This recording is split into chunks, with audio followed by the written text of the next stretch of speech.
Cloud. There's currently a transcript running. Okay, so welcome everybody to our first session. So we have a total of 6 sessions, and we'll end in December. And I am joining you. And I will say this: if I lose internet connection, I'm in a hotel.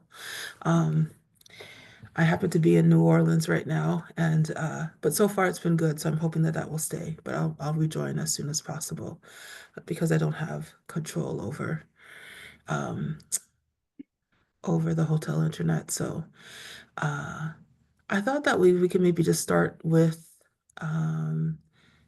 I could do some sharing. Uh, yeah, maybe just start with a little bit about how we'll be together during our time in this course. So I'll go back and forth to the slides, but what's important to me when coming together as a group is I want you all to know that this is your learning space. It's not my space to push content. So we move at the pace of your learning and what will work for you. Um, and I just invite you to have also some sense of flexibility. People will come in, they'll go, people will be on camera, off camera. You are welcome to be as comfortable to do whatever you need to do and have comfort during this time. I invite uh, that around considerations around confidentiality, that this is a space that we try to invite frank discussion. And so if you need something to be confidential, I invite you to make an explicit request, whether you're in a breakout room or in the full room, because we want to encourage people to speak with authenticity. Um, if you need something to stay confidential, I invite you to make that request. I also talk here about care, not caution, because um, impact is a part of the work.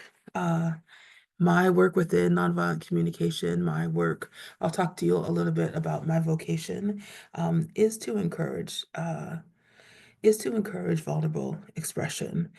And so what I can promise, I cannot promise that this will be a safe space, meaning that you will not hear things that may um, uh, that you might find upsetting. What I can say is that if it's known to me, that I will attend to it. That's something that I can commit to you all for doing. Commit to you to do.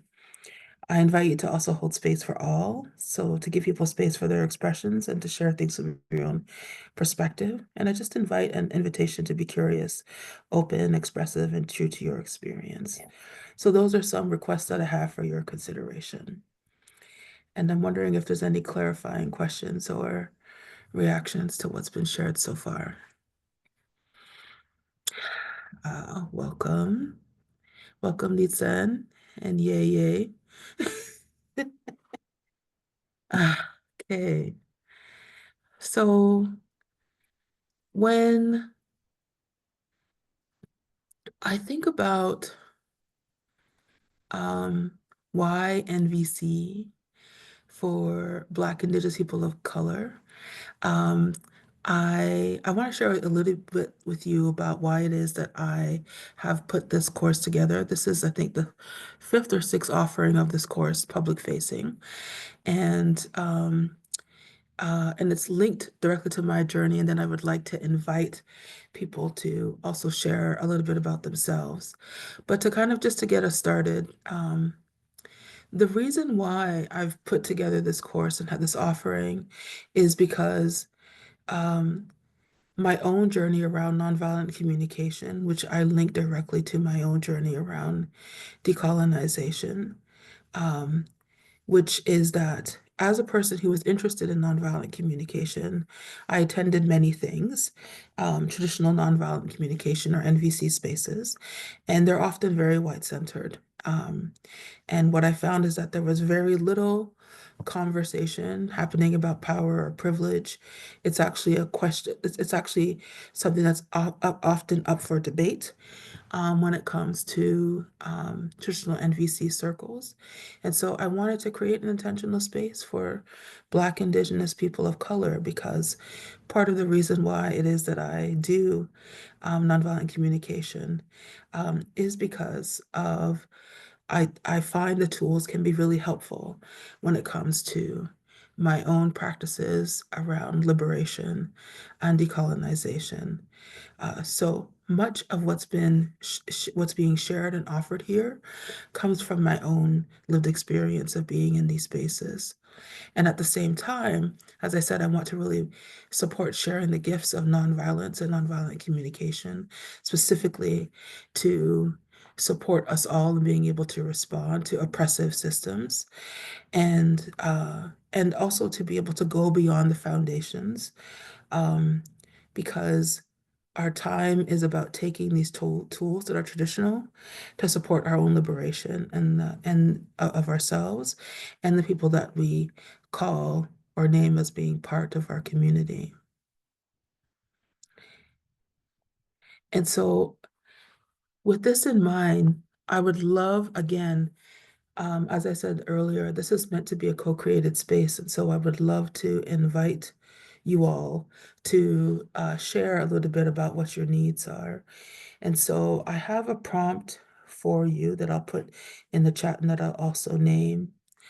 And the question is that when you think about what motivated you to join this space, what you're curious about in terms of nonviolent communication or anything else, for you to share what that might be, and invite you to take some time to reflect on that. That's the first prompt, so I'll put that here. And then to support us to have a round of introductions, another prompt, actually, and we'll do this one first, is to share what shaped you.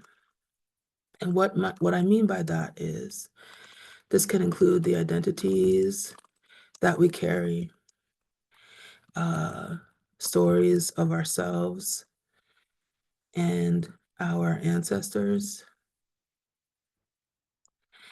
Uh, this really is an invitation to, in this space, which is made up of people who are BIPOC, to name the identities that we carry and often do not feel are welcome to be shared or known. Um, so I'll give you an example of what that will be like by sharing my own. Um,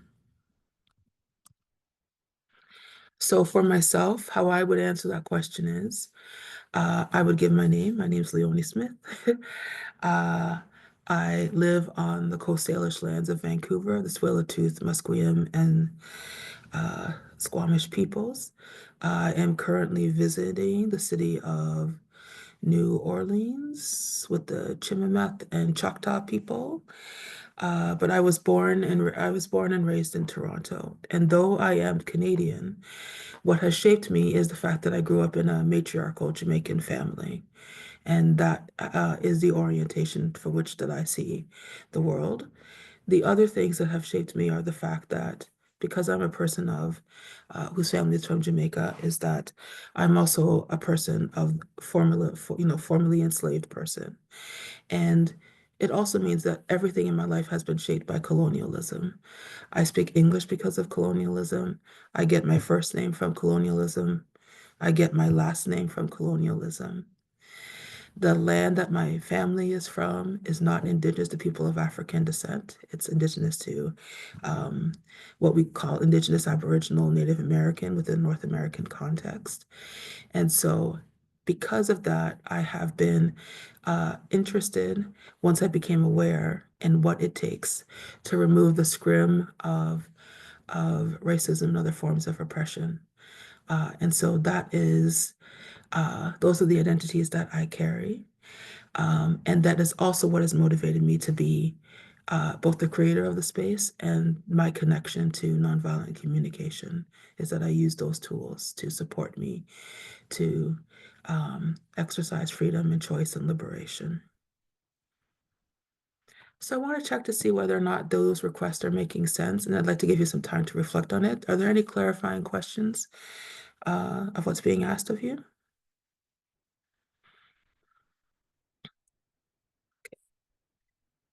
So seeing none, what I'll do is I will set a timer for 3 minutes just to invite you to reflect, and then I'll check in. And then I will call around, and you can choose to share or not share as we call the round. So let me go ahead and I will start that time now.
Would anybody like more time?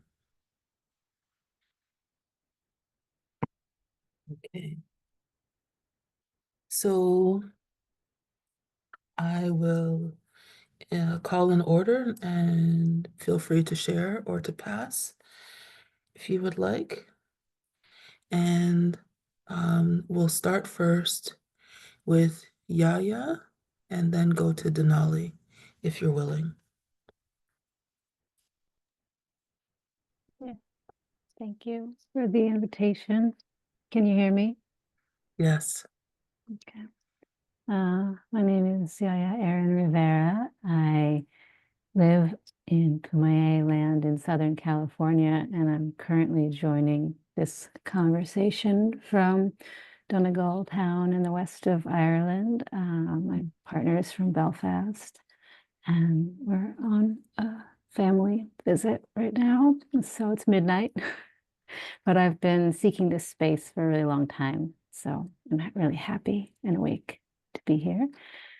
What motivated me to join this space? I first received a call intuitively to nonviolent communication when hosting one of my first women's circles in my 20s, when one woman screamed across the circle to the other person, "You're just an asshole," in my space, in my circle. And I did not ever want this to happen again, but didn't have the tools to intervene in any helpful way. Uh, so I had heard of it, and I was like, there's this thing called nonviolent communication. I think we should all like maybe read up on that.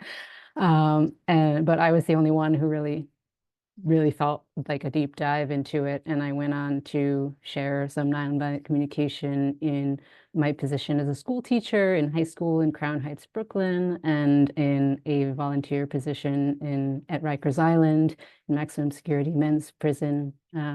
And felt like every space that I was in, this was something I was bringing and really passionate about and seeing how it could help. So I have been teaching it now in a program that's a kind of, you could just call it witch school for short. Um, and it's a multicultural space that we do a lot of work to bring together the most diversity possible. So that's very fruitful. A lot comes up. And so we teach this first, so that there's some tools for the a lot that comes up. And I'm really big on preventative medicine, and I've just found that there's ways in which the classic NVC just chafe every person of culture. And I'm aware of that, but I don't really have like the shortcut for like how to give people like the faith that like if you stick with it, these tools will give you the ability to address the things that are annoying you about this system. Like there's just kind of a long on-ramp, I find, for people that are brand new to it, for them to get to the point where it's magic. And I'm hoping that this space will help me to understand like that I'll be able to really learn from you what how to speak to those places of friction. Um, and in terms of my identities, um, I am a mixed mestiza woman of Taino and Irish descent. And I have family members with more African and Afro-Caribbean expression and family members with more white expression, and we're treated very differently within the family. So my family was the first majority white space that I felt I survived, and I watched people treat my mother differently and downplay her contributions, and I felt really angry about that growing up, and I feel like nonviolent communication has given me a way to speak about that other people can hear. Um, and so I'm also disabled and queer, and this sense that you are other follows me everywhere I go. So the Irish family is like, look at you, little darky, and like people call me Chinese because they're like, you're not one of us. We don't know what you are. Um, and in Puerto Rico, they called my sister mayonesa. It's like mayonnaise and snowflake because we're, too light. So I feel that I'm always going to need this other language that NVC is to me. It's another language in order to get my needs met in the world. Home. Mm. Thank you, Yaya. Denali, I welcome your voice, and then we'll go to Dorla, if you're willing. Thanks, Leonie. Hi, everyone. I'm excited to be here with you. My name is Denali Sainal.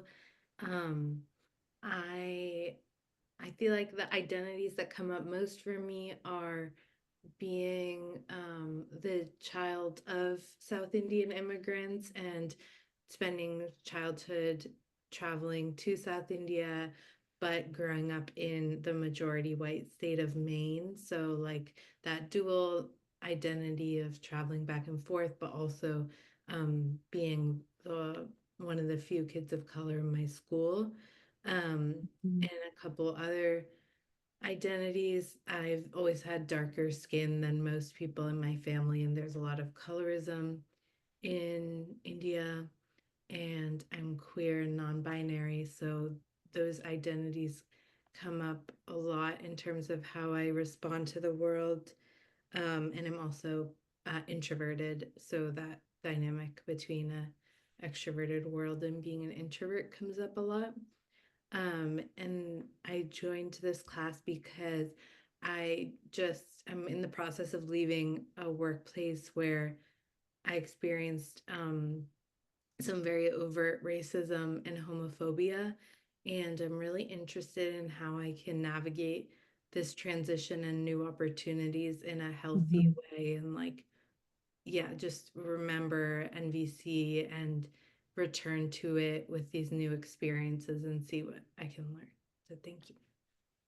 Okay. Thank you so much, Denali. Dorla, I'll welcome your voice, and then we will go to Kylie, if you are willing. Hi, everyone. My name is Dorla. I am joining this connection from the unceded territories of the Coast Salish people, specifically the Kikite Nation in New Westminster, BC. I was born in Ontario to a young Jamaican mother who was forced to give me up for adoption. And so back in the 70s, I ended up, of course, in a white family. So I was raised in a white family, and existing in predominantly white spaces has been the default for me. And I have been able to connect with my biological family. So I do know my mother and my siblings over the last almost 20 years. So I have been blessed that way. Um, and, I think that one of the reasons that's motivated me to come to this space is that recently I'm feeling really, I guess, uh, I'm seeing a lot of lateral violence in communities, and I'm seeing um, some people of color who have been moved up into spaces of power and leadership that are doing harm, and instead of actually creating some spaces to shift systemic dynamics and to create spaces of care. And I've recently left an organization because a really huge divide came up in a particular situation that I just didn't understand, that was in complete conflict with my values. And so I'm shifting into doing independent consulting work, and I want to be able to gain language skills, understanding of how to um, have conversations and to talk about these matters in other workplaces, and support other leaders who are trying to create really more equitable spaces, truly, and to be able to help gain some language and tools around that piece. Thank you so much, Dorla. Kylie, welcome your voice, and then we'll go to Mo, if you are willing. Hi, everybody. My name is Kylie. I also go by Kai. I'm here in Hunan in Changsha, which is my ancestral home. I wasn't sure if I could make it because of the firewall, but it seems like it's okay. Um, so I consider myself Chinese. So I am Chinese. My family is from different parts of China, mostly the southern region. And we're known as, especially this side of the family in Hunan, we're known as very spice loving and very loud and boisterous people who speak their mind. So it's not quite NVC. In fact, I think that that would be probably looked down upon. And I have respect for the ways that people will just blanket, just say the exact thing on their mind. Because there is a form of honesty there, and I think it works actually in some ways when there's like that shared cultural value and everybody kind of speaks in that way and expects people to speak in that way. And I think that NVC is particularly important in a multicultural space, when we're actually coming in with a lot of different languages, a lot of different ways that we're thinking and feeling and expressing. Words mean different things to different people in a multicultural space. So that's part of why I'm here, because I've been in the community process for a long time with this intentional community that's trying to come up, and there's definitely a lot of resistance to NVC, and I've been really curious to know how to formulate the importance of it, especially for the people of color in the group who have resistance to it, because I think that they see NVC as colonized, because it was developed by Marshall Rosenberg. And so I think that there's some, you know, there's some tension there around it coming from a white person. And so I've been really curious about, okay, how do I speak about this in a way that really utilizes the tool,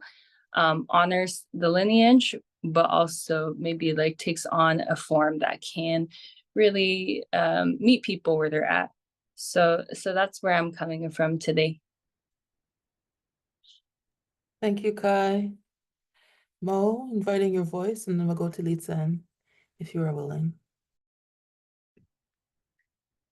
Thank you all. I'm Mo. I use they, them pronouns. I'm right now on unceded Ohlone land in Oakland, California. And I was drawn to this training because like maybe about a year ago, I watched this YouTube video that a friend had sent me in an organizing space about, it was like called somatic nonviolent communication or something. And it was something they had put together as a training for people in their community. And I found it really compelling and helpful for like in both my workplace. I work for like a worker collective nonprofit, and we practice like shared governance. And so like I think it takes a lot of like conflict and decision making skills and facilitation skills and all of these skills to make that go well. And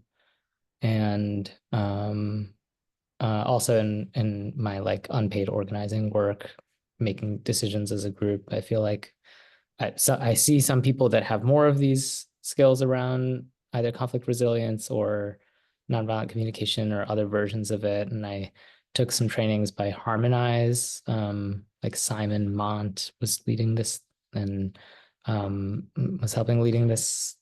And anyway, so I feel like I'm like just kind of in the learning phase about like taking in these kind of new frameworks and practices, and I've seen them work well in action. And just like oh yeah, and about myself, I'm a queer South Asian person, non-binary, and from a like big immigrant family in New Jersey, and that's where I grew up. And And I've lived in the Bay Area on Ohlone land for the last 10 years. Yeah.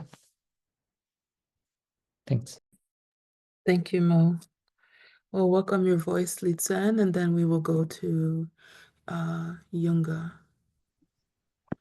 Hi everyone, I'm Litzen. Gosh, honestly, I was thinking this is my first time on a Zoom call, a group Zoom call in maybe 8 months because of this one. So it made me really think about like I haven't had to introduce myself in a long time. I was like, what is identity? I identify as the mother of Yixing Shi Hitomi, as the daughter of Wang Jiaxiang and Xu Liangqiu. And they are peoples who are from Taiwan, China, and the small little group of islands called Penghu. And my family is actually the first people, among the first peoples who've ever lived on those islands, but we're not indigenous either. It's an interesting, different political identity. Yeah, and I think in some ways that's related to why I'm on the call. I think no other time like parenting has made me long. I've never longed as deeply as I do now as a new parent to decolonize my own life and to re-indigenize. And I mean that as in like returning power and sovereignty to the indigenous people of these Ohlone lands where I also live in Oakland, but also to like I have a deep longing for my indigenous self. Because there's nothing like raising a baby that's like, wow, this world is makes no sense. So that's really on my mind. And for NVC, I feel the same way. It's like I never learned it institutionally. I just kind of learned it by osmosis. So for me, NVC has always felt very intuitive, actually. I'm like, oh, this thing makes so much sense. But I've heard people who learned it institutionally talk about how like why and colonized it is. But I feel certain that like many of our peoples must have learned to talk, must have naturally wanted to communicate this way too, because I feel like babies talk in I statements first, like I feel blah. You know, I feel like their first ways of talking aren't like, yeah, I don't know. So it's a curiosity I'm having, you know, like how to connect this, what to me is a very intuitive practice to our own peoples and cultures. Um, yeah, and to kind of like give this practice back to who else it comes from and not just the man who coined it. That's it. Thank you, Litzen. We'll welcome your voice, Yunga, and then we'll go to Jesus, if you are willing. Hi, everyone. My name's Junga, and I am here on Coast Salish land of the Lecto Amish people, also known as Bellingham, Washington. And we also here like to call it the Deep North because it's about 85% white, and it's very isolating to be a non-white person living in Whatcom County. What brought me to this space is for personal and movement liberation. I do movement work, and also I practice Buddhism in my own way. And it's Vipassana insight meditation. But I feel like that one of the goals for that is liberation. And in the movement work that I've been doing in prison abolition and anti-racist work, liberation is very important. And through that work, I realized that's what actually brought me back to Buddhism and the teachings of the Dhamma, because I feel that I have to do my own liberation work in order to do movement work the best way I can. And I feel like this is a journey. And because of the state of the country and really the world right now, I feel very motivated to find real solutions to bring about the future and the solutions that we want. So the nonviolent communication, I think, is really central to that, because in organizing spaces, that's crucial to be able to communicate with each other, to build solidarity, to build community. I'm trying to build my own transformative justice pod right now. And I feel like communication with my neighbors, with fellow pod members is going to be really important. And on a personal note, I feel like what I understand and have learned so far about nonviolent communication, I have practiced with my mother, my Korean mother of a different generation. And we've always butted heads.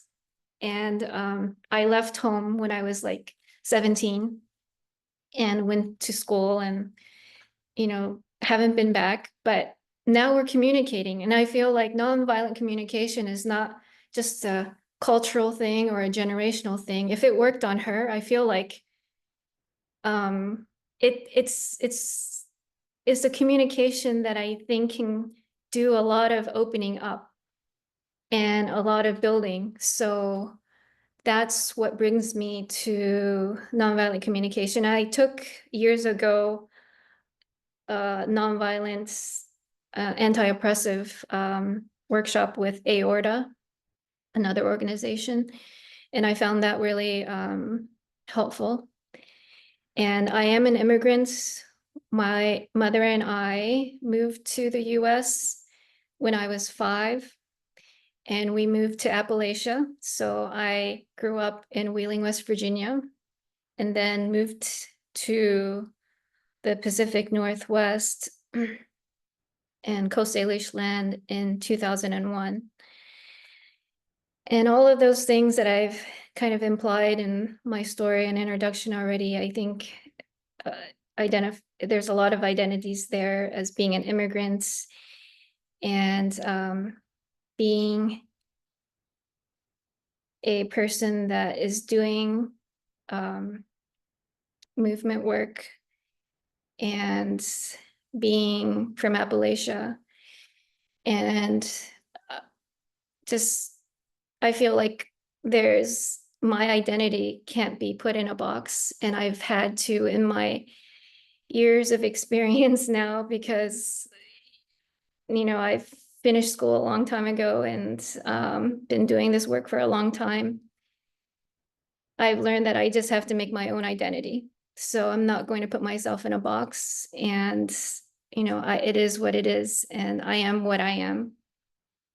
So thank you. And I am very happy to be here with everyone in this space. Thank you, Junga. My apologies for mispronouncing your name. Welcoming the voice of Jesus, and then we'll go to Nakachi, if you are willing.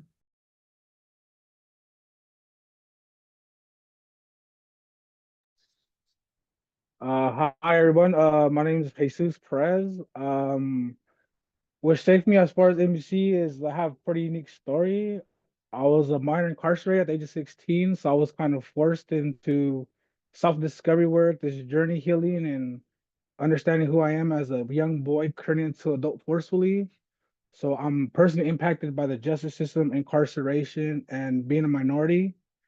Um, Being part of NBC kind of took way as I came to San Quentin. I was able to meet a lot of all the NBC facilitators out in the Bay Area community, and being Hispanic, Latino, giving these identities didn't really seem well to me. And so you pull the layers back to who you really are. You start to understand these are just titles and names that were given to us, like Leon said, as our oppressors and the colonizers. So understanding that Mexican American is just a title or being Mexican or American. So it's you go back, I started to realize that I am indigenous to this Americas and understanding the culture from my mom's and dad's side, I understood that they came from Chihuahua and Jalisco. So there's the Yaqui and Tarahumara Indian in me, so which I carry very well and with pride. But what also shaped me was just understanding the fact of how NBC language and the barriers coexist with who you are without identifying your needs and how you're feeling. There's this sense of like unworthiness and not connected to who you are because there's no way of understanding fully how it impacts you because there's no way of understanding how you're feeling if you don't know what needs and feelings are. And unfortunately, in my community, a lot of this exists because of the machismo and just the egoism and pridefulness of how our people are. So it was kind of like a double-edged sword for me being in prison, trying to educate and re-educate older people on how to speak and how to identify their needs and feelings. So being personally impacted by it took a different route for me in understanding this. So in doing the work and being part of it, I recently got off parole and I'm going back to San Quentin to actually be a nonviolent communicator facilitator for prison. So being part of the work and actually coming back to it, it's a big plus for me. It's understanding how MVC was co-created, but also giving my perspective of being personally impacted doing the work, and at the same time having a different perspective of going through it and actually seeing it.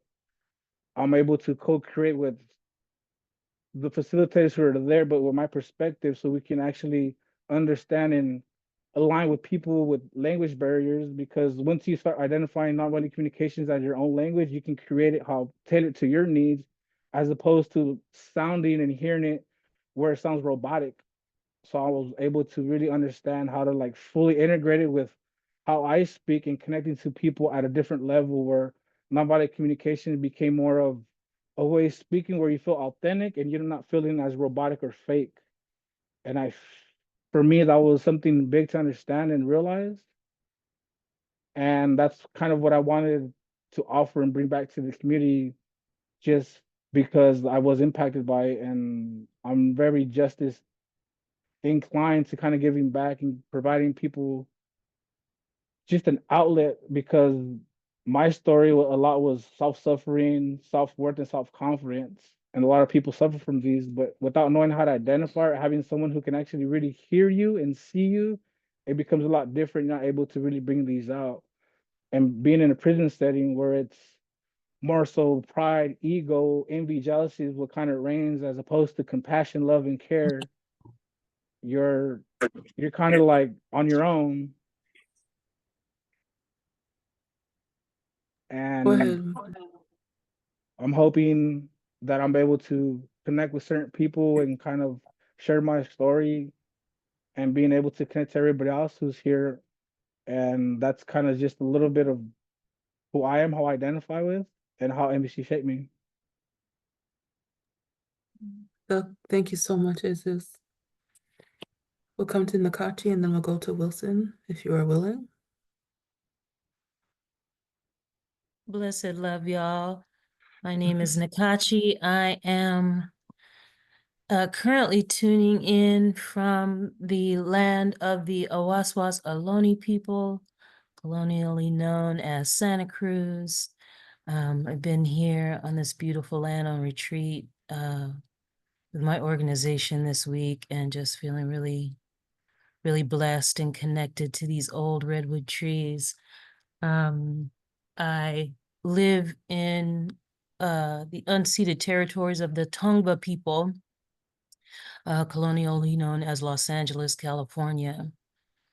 And I am also motivated to join this space to find the bridge between nonviolent communication and people of color, specifically Black people and Black communities. And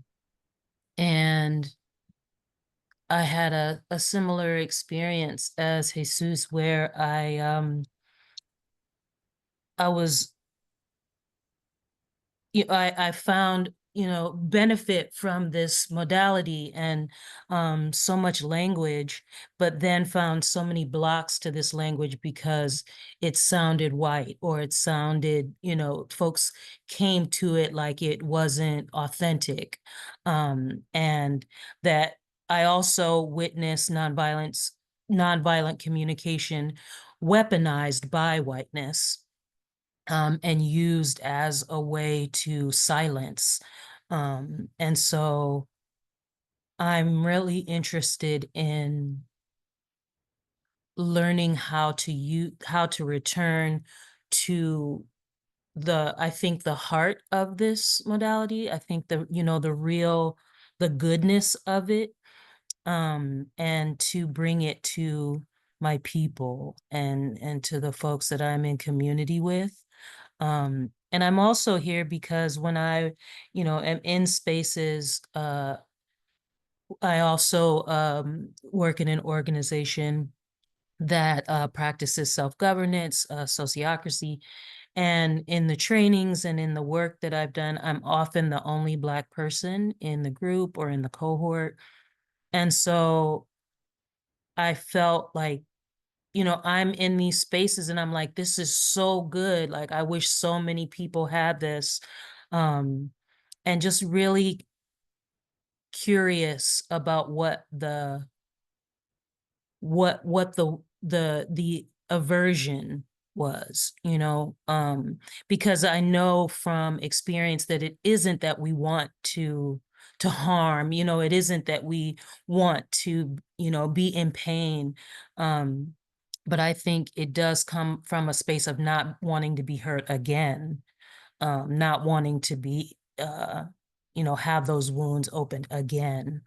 So I'm really interested in the healing work that I can accomplish and that can be accomplished through nonviolent communication. And as far as my identity, I come to you as the daughter of Marvina, the granddaughter of Margaret, and the great-granddaughter of Rosalie Straight. And I come from a largely matriarchal line, and also from a context of a community that was also largely matriarchal.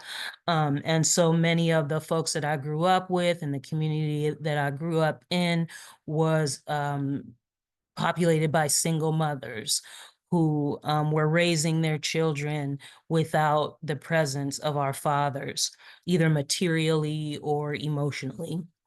And so I come from people who did not speak nonviolently. Like that was not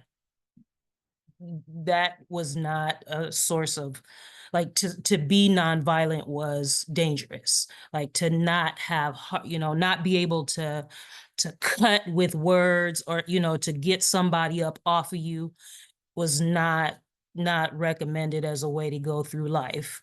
So it's really been a practice of reconnecting to the unconditional love that my grandmother introduced me to, and was the first source of unconditional love in my life.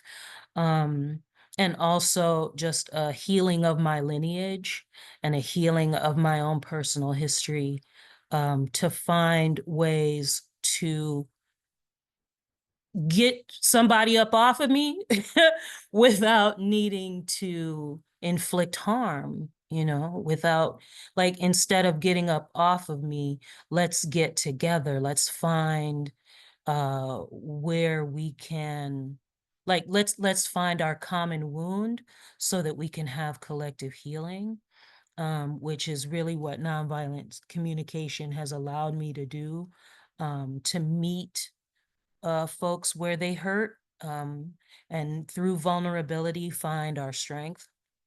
So I'm just really looking forward to deepening that practice, deepening that skill set, and also doing it in a non-white space feels so healing and just really, really encouraging for me. So I'm really happy to be here, and I'm complete. Thank you, Nakachi. We'll come to you next, Wilson, and then we'll go to, I think it's Tiha, if you are willing. Hi, everyone. Hi, Leonie. Thank you for creating this space. My name is Wilson. I'm Asian American from an immigrant family. Although in recent years I have been living outside of the United States, spending most of my time back in Asia for both work and personal reasons. Last year, I work in a sector that is still very much white dominated, and last year my employer organized NVC training, which was given by a white man, and that was not a very positive experience, and that got me thinking a lot about this issue. So I'm very glad to be able to have this opportunity to learn about it from the perspectives of people of color. And yeah, I'm looking forward to learning from you and from everyone else. Thank you. Thank you, Wilson. We'll go to, I think, Tiha, and then we'll go to Orion, if you're Hello, willing. everyone. So it's Titsa, and I'm currently living in Minneapolis, Minnesota, which is a historic homeland of Dakota and Ojibwe nations. I'm originally from Madagascar, and I grew up and was born in Madagascar. Came here in the United States about 16 years ago to study, and yeah, decided to stay, found opportunities. So I first knew about NVC briefly when I was in grad school. This was about 12 years ago. And this year it just came back, and then it immediately clicked. And I knew it from attending Sarah Payton's play summit like earlier this year, and since then wanted to learn more, especially wanted to incorporate it in parenting and how, or even like communication at home. A lot of thoughts around also like how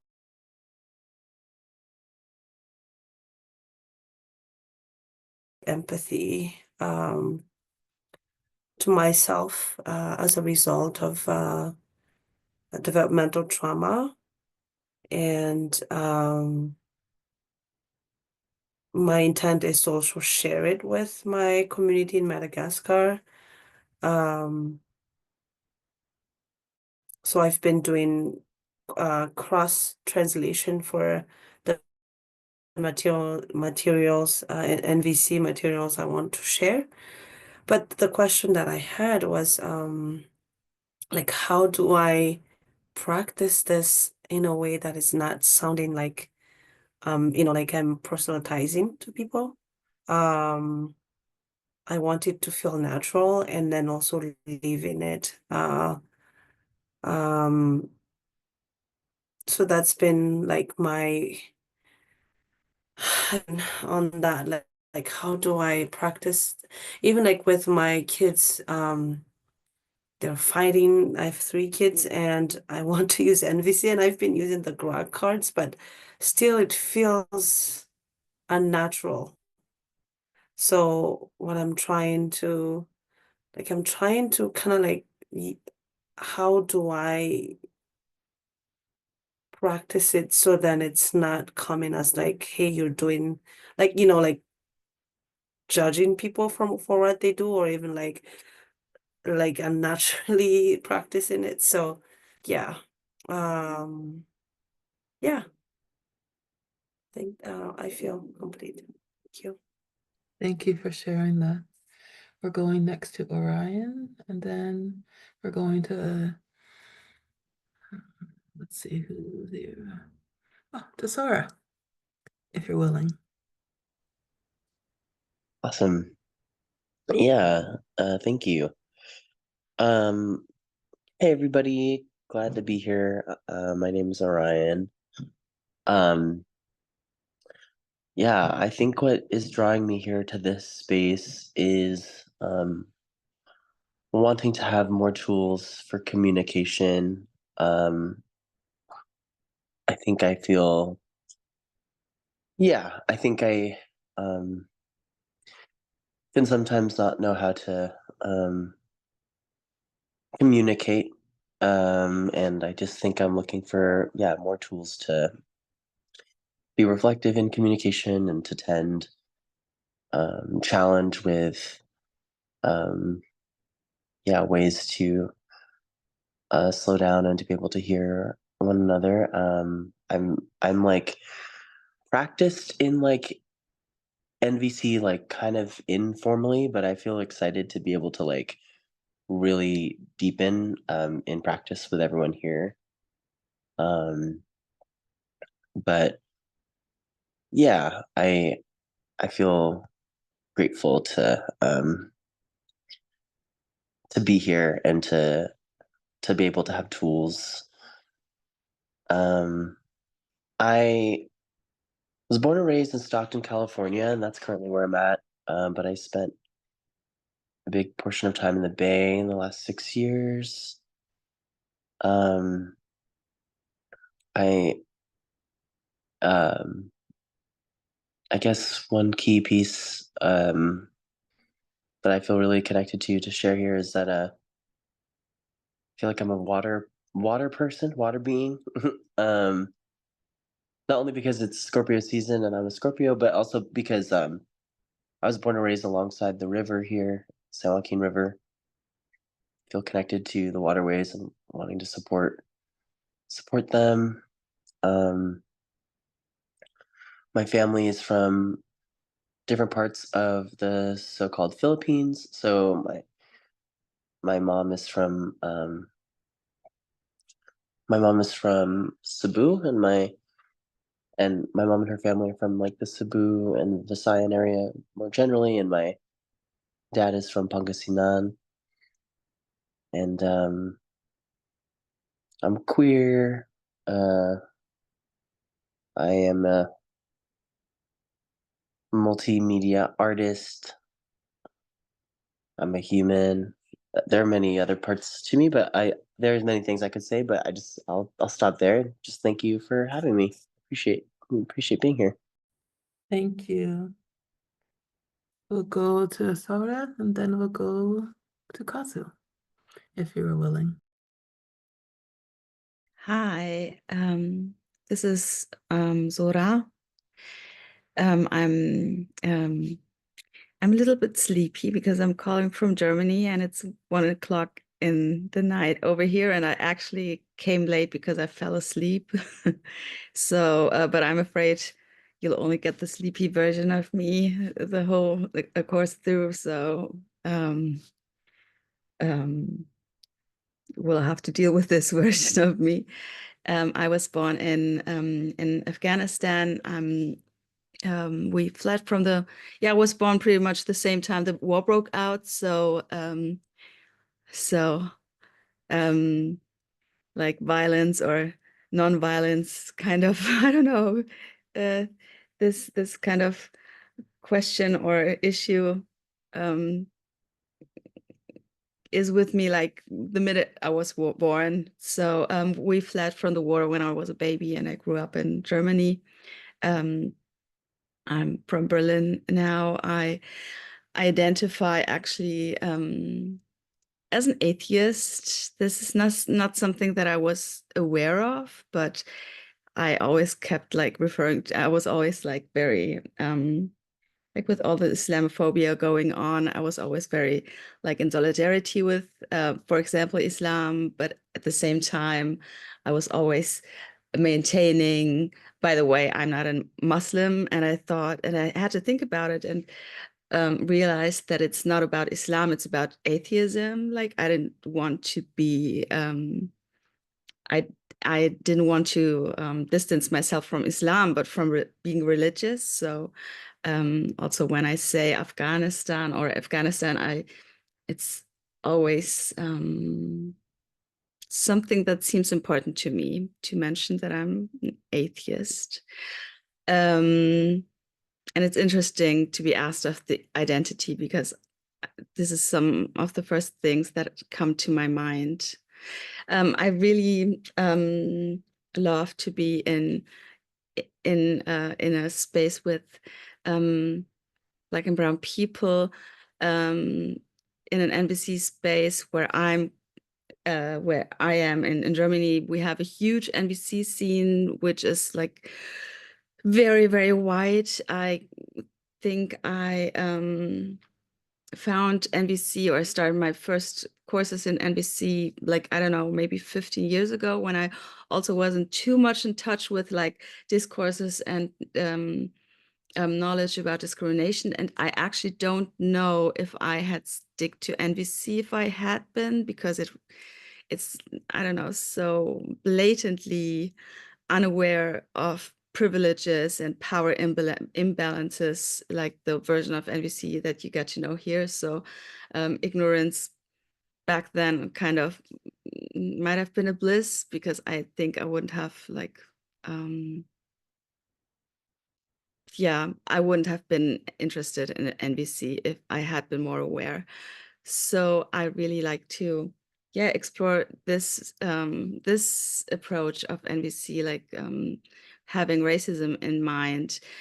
I wouldn't be able to find something like this here in Germany, because it's very, very wide. So yes, I'm very glad that I found this course and that I didn't sleep through. And I'm here now. And I'm very excited to get to know you people. Thank you, Zora. My apologies for mispronouncing your name, and also to you, Tisa. And we'll now welcome Kazu, if you're willing. Willing and able. What's going on, everyone? Kazu. I live in Oakland, California, on unceded Ohlone land. Sorry I'm late.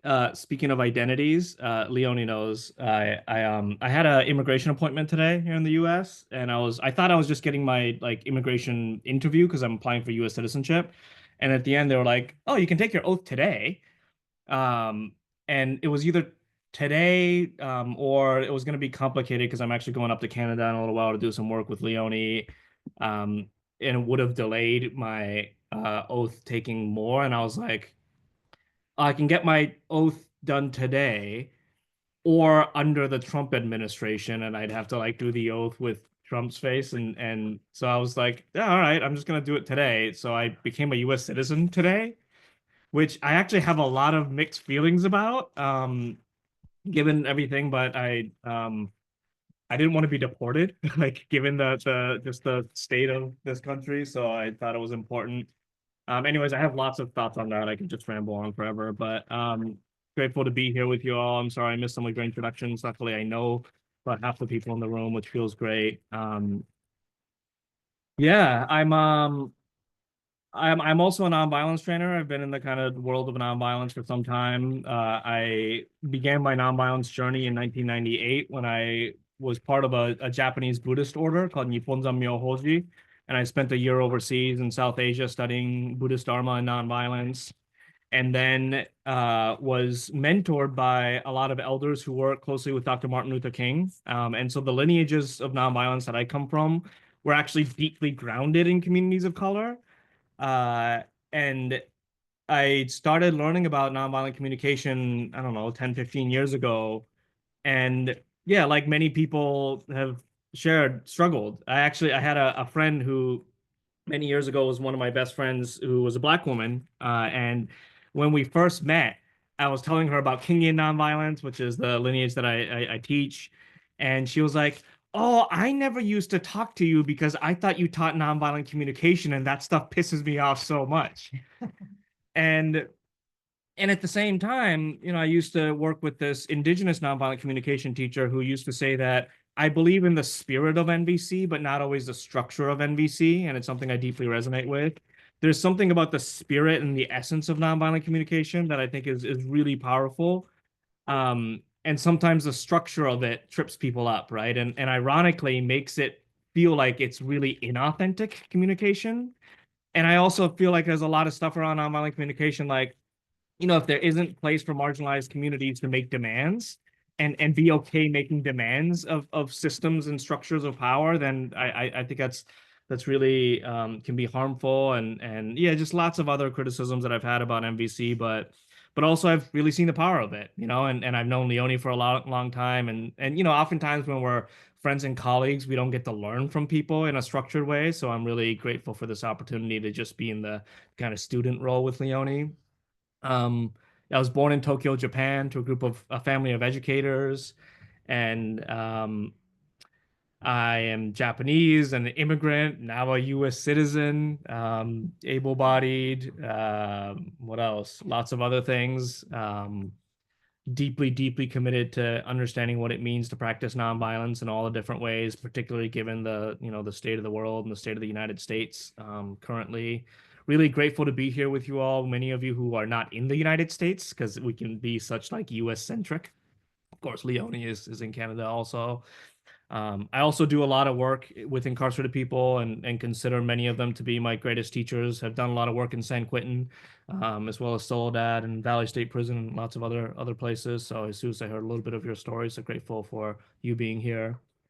And yeah, just really excited to deepen in the practice. I'll just share one more thing, which is that I live in community with my partner Leetson and the baby, but also Kylie and Orion, in a community that's grounded in nonviolent communication, founded by two people who are really steeped in this tradition. And in some ways they're so skillful, and I've seen them use NVC in like magical ways to bring people together. And there's also some blind spots, right, around like power dynamics and how they play out in this community. And it's nice to say, oh, you just need to learn to like give feedback and make requests, but outside of of analysis around how power and privilege plays out, um, even telling people like just make requests is really complicated when there's different cultures and different class and immigration and language and all these things coming into play. So really excited to be in the practice with people that get all of the complexities of that. So yeah, that's me. Grateful to be here. Thank you all. Thank you. Thank you, everyone. I just invite you to take just a moment just to look around at the screen at all these wonderful and beautiful people that are here. This is our community that is coming together over the next 6 sessions. And for some of you, you have been in the community already and may even be and will be beyond. And what I so appreciated the shares that you all made. I've taken notes, and I want to lift up a couple of things. So one thing I wanted to say is that there is kind of a tradition around traditional NVC that one must be soft-spoken and have, I don't know, kind of like conservative body language, watch your volume. You can scream and yell, you can yell at each other and use NVC. There is nothing stopping you. As I shared with you all, I'm Jamaican. I come from the culture of the idea that you would take your turn speaking is like ridiculous. People talk over each other. The wonderful thing about NVC in terms of its essence, which so many of you spoke to, is that it doesn't require us to speak in a particular way, to speak at a certain tone, to use certain language. The NVC is about you and your own holding and the choices that you make around how you want to foster and build connection with yourself and other people. And so many of the gifts that are present within nonviolent communication are gifts that you get to develop with your own sense of practice and commitment. And so I want to assure you that that is what we'll be exploring in our time together.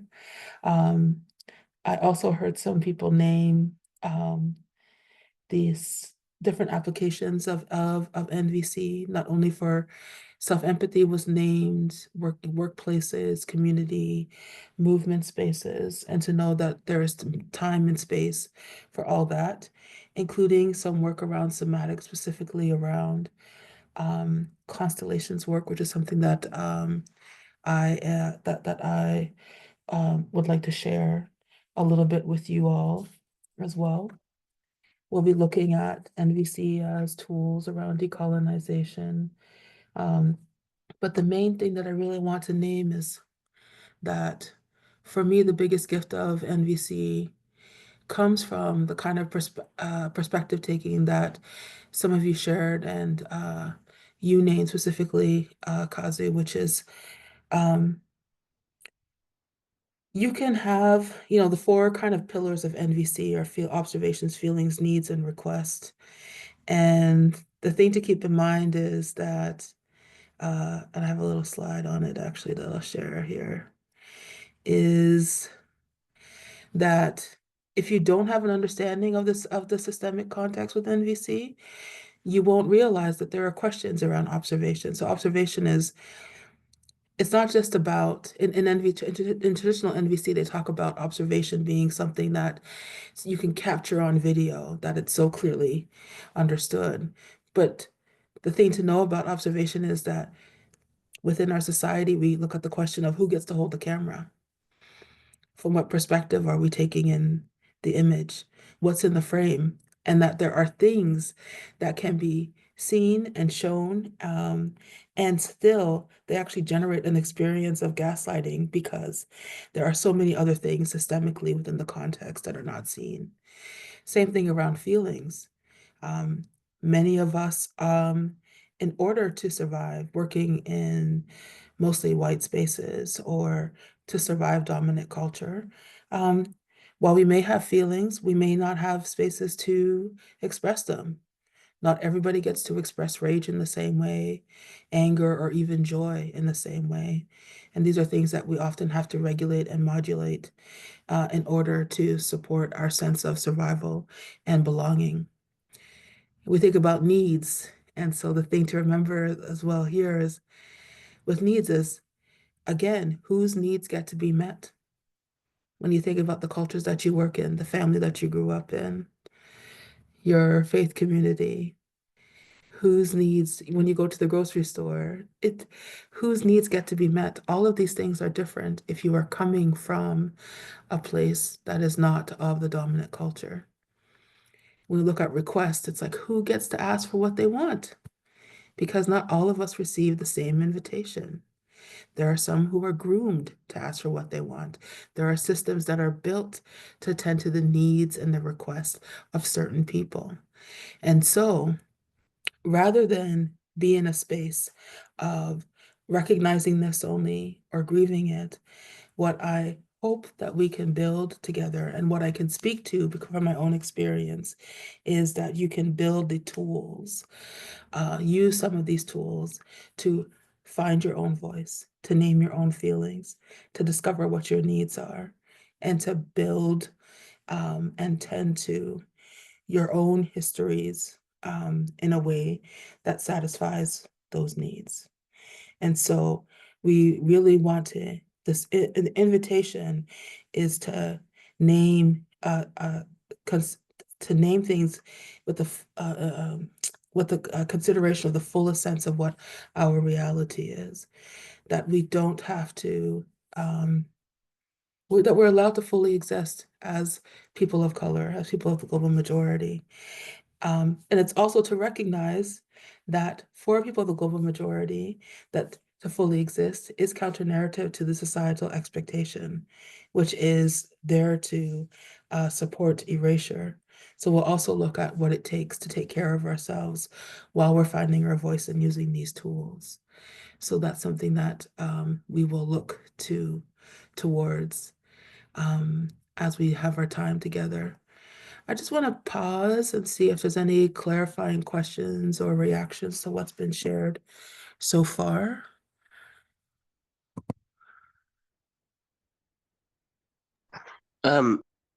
Yes. I'm sorry. I know you just stopped sharing the screen, but could you go back to the slide before the one that you Sure. saw? Yeah, just give me 1 second. Let me share. This is also something that I invite your patience with, which is my awkward use of Zoom, which despite many years of the pandemic, I'm still terrible at. So, let's see. So this one here, systemic context and NVC, the first of that? Oh yes. Okay. Let me see. I think this one, I thank you so much for your patience. Actually, no. go a slide further. One more. Yeah. One more. I'm so sorry. I don't think I didn't speak to this one yet, so I spoke Oh, to okay. only these two.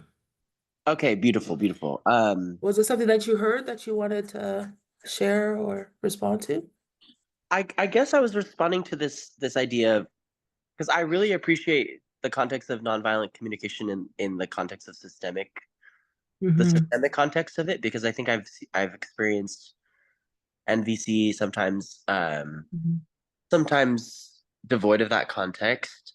Yes. And oftentimes I think people can also expect the tools to be used, or sort of want the tools to be used, and the fluidity, or maybe the ease in which these tools come more naturally to some, versus cultures that might have been deprived, or if there are power dynamics involved, I think has become a really big point of just a point, yeah, a point, like a notable point that I've been wanting to figure out how to harness. And I think I think this particularly becomes true for like interacting with like frontline communities, or folks that are kind of in trauma response. I think I've been trying to navigate how to introduce these tools in ways that sort of that are seen as a strategy for empowerment, and a strategy for clarity for folks that may not have access to these tools. So I guess I'm just responding to that, and my curiosity really does exist there. I think there are so many communities that would benefit from these tools, but I think um, how to make them feel accessible, and how to make them feel like they flatten power dynamics for genuine connection across different identities is something I'm really paying attention to. Yeah, just wanting to name that, and thanks for letting me process that out loud. Yeah, thank you. I so appreciate you naming it. Um, there's a couple of things that I want to say in response to that, or just as considerations.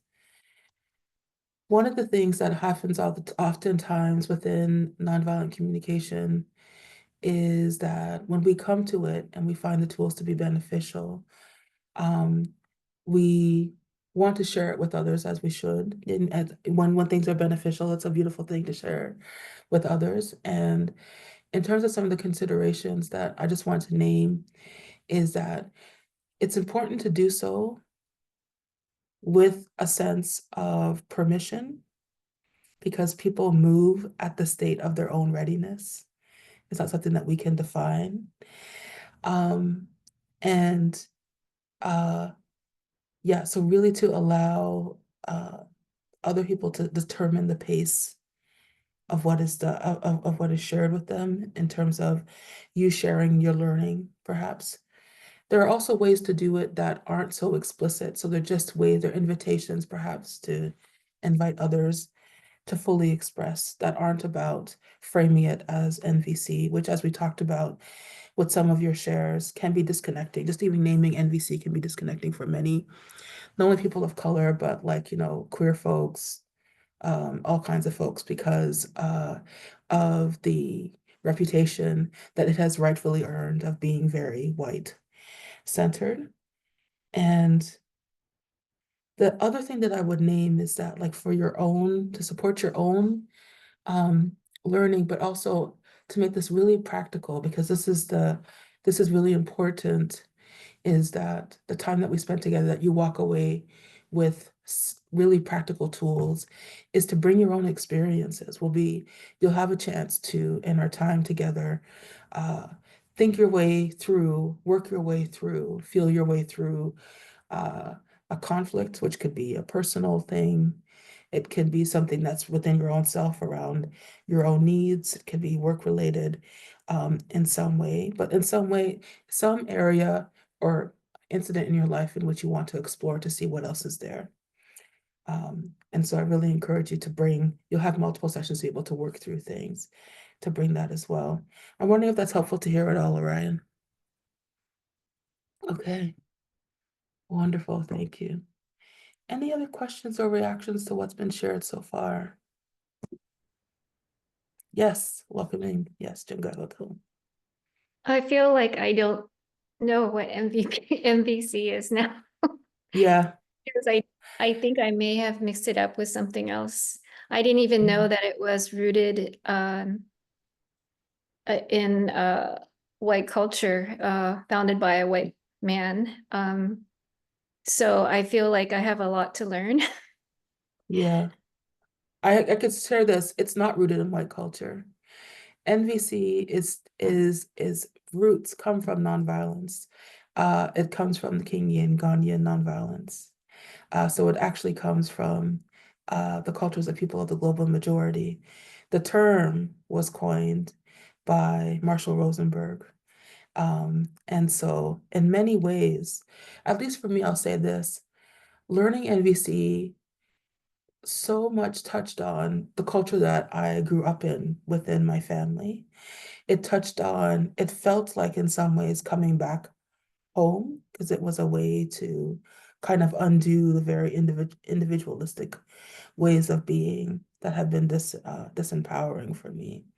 So I want to assure you that, yes, while it's associated, like many things, like many old, like many things that are wise associated with people come from the dominant culture, its roots are not there. It's influenced by both because Marshall Rosenberg was influenced by both. So, and also I will say this, that because I'm sharing this not only as a trainer in nonviolent communication, but also with the identities that I carry, you are going to hear things in this class that you haven't heard in other NVC classes. And I'll be sharing things in different ways, and I'll be inviting you, for example, the framing of the tools of NVC as tools of decolonization is not something that you're going to get if you go to your typical NVC class. So I'm bringing and sharing with you because I did not say this in the things that shape me, but the thing that I have named as my vocation is to support people who come from historically and traditionally marginalized communities to show up in with their full humanity. And so that is my operating, that's my compass. That is what I'm always working towards. So I invite you, for those especially who have some experience within NVC community, again, openness, curiosity, I invite those things along with your warmth and contributions. Yeah. How is that to hear? Okay, I see that worked well for you. Thank you. Anyone else before we go to closing?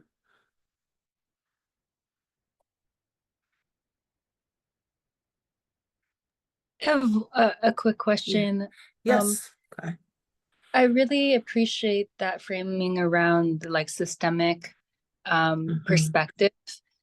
And I've been reading, I read this book by Arnold Mindell, and he talks about this thing called double signals, where it's like oftentimes part of maybe our experience in this group, we have a shared experience of NVC being used in a way that is not like, it's not coming, the heart is not coming from compassion. It's there's like a double signal, or like there's like this intention of maybe using NVC to get a certain kind of outcome.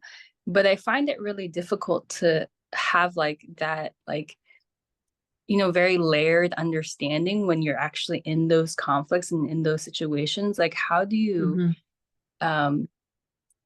like tune into like the underlying things that are actually happening? And have that. Yeah, it's just, that's such an important question. So what I'll say is that in our time, we will get to all of that. But I'll say shortly is that the tuning in part is a part that we want to give the most attention to, and that it's something that we build with practice. So it won't happen, for example, in real time right away. But we have things available to us, like you can do over a conversation if it doesn't go well. You can come back to a conversation if you've gathered some kind of insight, perhaps after doing some reflection with self-empathy or with an empathy buddy, and to come back to those conversations. And often enough, because just in our culture, we're not so much warm to this, we don't come back. We don't go back to people when we haven't been able to say the right thing.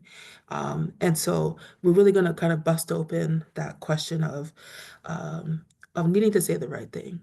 It's much more important that you're connected to what's happening within your body and then have a process to find language. And if you really want to have relationships that are in some way that foster connection. So we'll be talking about how ways of being able to attend to that. So thank you so much for that question, Kai. Okay. So I'll say now we have 1 minute left, so I'll just say quickly, thank you again for your patience with the room change. We'll be sure to update that in the follow-up. I will also be sending out the recording by end of day tomorrow. You'll receive something with the recording. And I look forward to connecting with you all again next Tuesday. In the meantime, please do not hesitate at all to reach out to me. You can reach me via email. And if you prefer text or WhatsApp or whatever, just let me know and I'll be sure to get in touch in whatever way. This is meant to be your learning space, so please do reach out whenever you need to. And with that, I'll invite us all to oh, sorry, is there a question? Oh, sorry. Yeah. The slides, are they shared as after each or no? Yes. Okay. Yes, after each session, you'll also get a copy of the slides. Yes, as Sounds well. good. Thank you. The recording. I invite us all to unmute ourselves and to say goodbye to each other. And you all be well. We'll see you all next Tuesday. Bye. Be well, everybody. Bye, everyone. Take care. Bye. Goodbye, everybody. Take care. Take care. Bye. So grateful. Gracias.